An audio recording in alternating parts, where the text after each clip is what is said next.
Comment assainir et relier les deux pôles économiques de la République démocratique du Congo, de l'ouest à Mwanda et de l'est à Mambasa? Ingénieur Rigobert Ofutu, cadre de l'Office de route, révèle des pistes de solutions. Cet expert note que l'érection de routes modernes est un moyen pour actionner d'autres services publics afin de booster l'économie de l'État congolais. Nous avons le port en eau profonde à Banana, qui est un grand projet.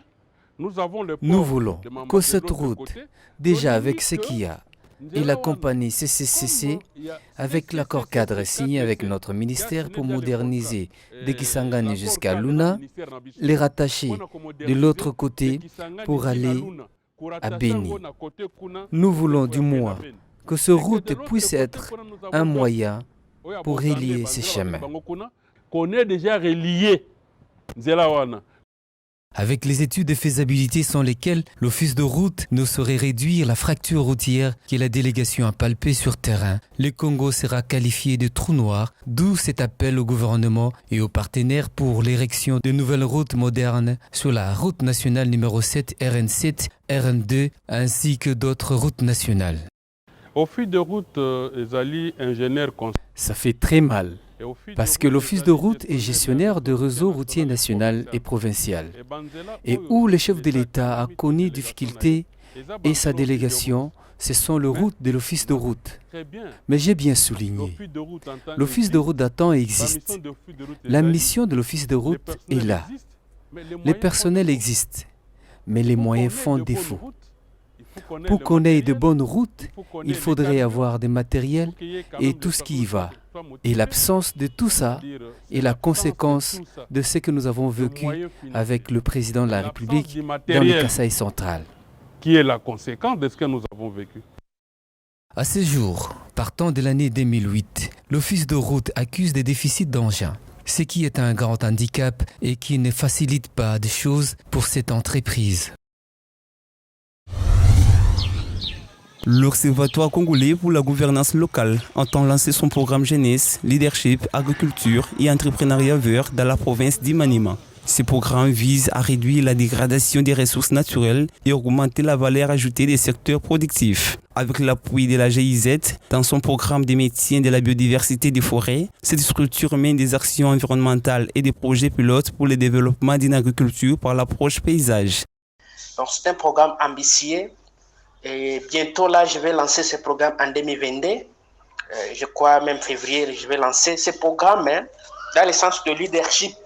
C'est de former les jeunes leaders, les jeunes qui vont s'engager en agriculture. Si le leadership transformationnel et l'entrepreneuriat vert, c'est-à-dire de transformer, même de transformer notre planète Terre en devenant vert.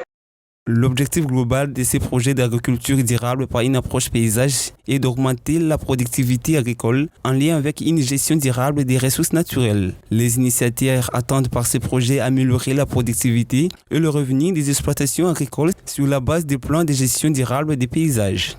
Parce qu'aujourd'hui, nous sommes en train de courir vers les risques que les changements climatiques.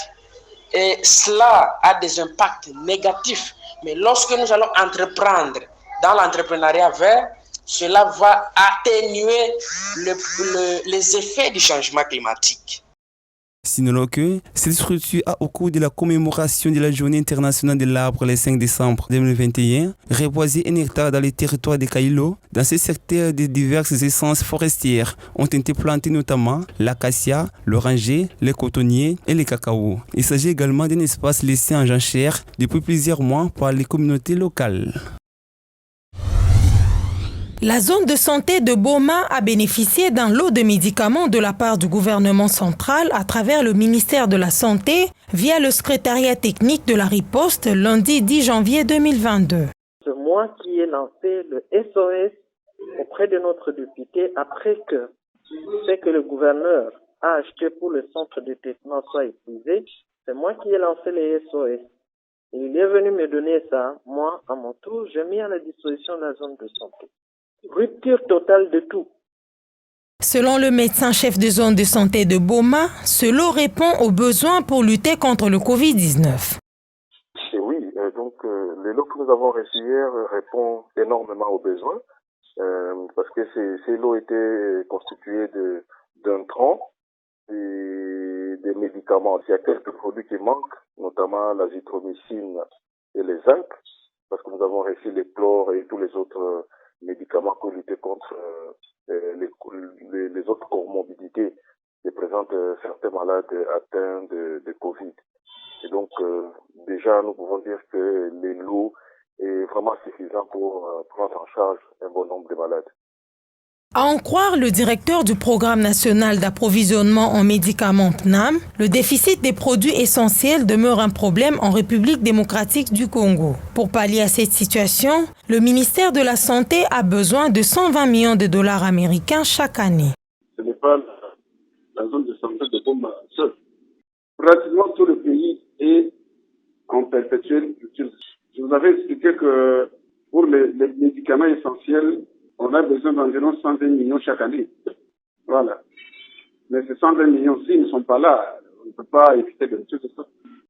Il est impérieux que le gouvernement revoie les priorités, car la rupture des médicaments peut coûter des vies, surtout en cette période où le pays fait face au Covid-19.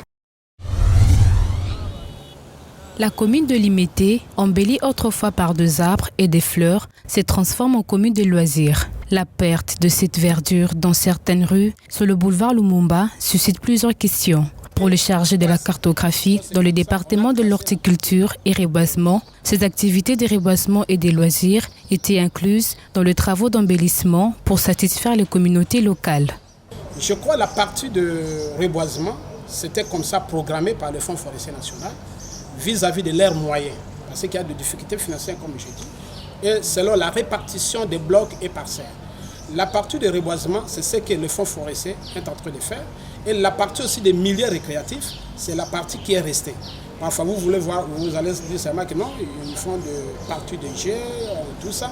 Le reboisement s'est arrêté. Non, c'était programmé et classé. Alors c'est comme ça, on a classé la partie des milieux récréatifs et une partie de reboisement. Suite à ces activités, la commune écologique souffre de la séquestration de dioxyde de carbone par les manques de arbres pour pallier à la pollution des véhicules. Il faudrait les compenser par d'autres espèces à reboiser afin de protéger la commune par des essences forestières. Je sais bien que ça ne séquestre pas à 80%, mais à 40 ou au 60%. Parce qu'il y a le problème de la séquestration. Même les petits arbres, même les pelouses séquestrent. Tout ce qui est verdâtre séquestre. Avec beaucoup de véhicules que nous avons dans notre ville, je sais bien que ça ne récompense pas en totalité. Je sais qu'il faut encore augmenter d'autres espèces à reboiser pour la partie qui sont vides là-bas, qu'on puisse combler par les espèces forestières. Là, vous avez pleinement raison. Cette technique culturelle et horticole de restaurer, valoriser et reconstituer les capitales forestiers, là où le couvert végétal a été détruit, répond favorablement au programme 1 milliard d'arbres financé par plusieurs partenaires dans le Fonds forestier national. Le traitement des déchets fait partie des secteurs prioritaires de la politique environnementale du gouvernement congolais. La RDC a inscrit ces programmes dans sa contribution déterminée au niveau national dans le cadre de la COP26. C'est dans cette optique que les gouverneurs de Kinshasa, Gentini Ngobila, attendent signer dans les prochains jours un contrat avec les groupes turcs Al-Baraïk spécialisés dans les traitements des déchets. Lors de sa visite, le gouverneur s'est imprégné de l'expérience de cette firme turque en Guinée, où elle mène déjà ses actions dans les transports urbains, la gestion des déchets, la construction et la modernisation des ports. La ville de Kinshasa génère plus de 8000 tonnes de déchets essentiellement plastiques chaque jour, pour un total d'environ 3 millions de tonnes par an. Il est temps de trouver des alternatives pour commencer à lutter contre ces fléaux.